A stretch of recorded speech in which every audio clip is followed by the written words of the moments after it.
ગુજરાત અને ગુજરાતીઓ દેશમાં લીડ લેવાની વાત આવે ત્યારે હંમેશા મોખરે જ હોય.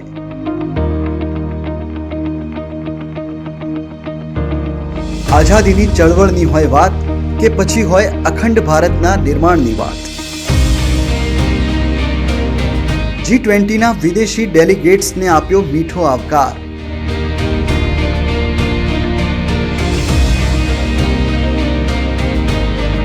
વાઇબ્રન્ટ ગુજરાત સમિટથી વિકાસના ઇન્વેસ્ટમેન્ટ થયા છે અપાર. ગુડ ગવર્નન્સ થકી ઇઝ ઓફ લિવિંગ અને ઇઝ ઓફ ડુઇંગ બિઝનેસમાં થયો વધારો. વિશ્વની સૌથી ઊંચી પ્રતિમાને જોવા કુછ દિન તો ગુજરાત में ગુજારો. હોય રમતનું મેદાન કે પછી ગરબાની શાન, આંતરરાષ્ટ્રીય કક્ષાએ મેળવ્યું છે સન્માન.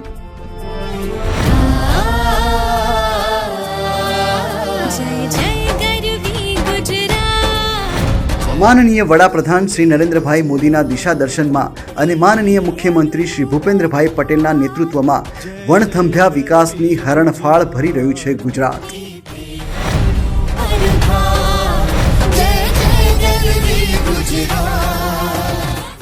જય જય ગરવી ગુજરાત.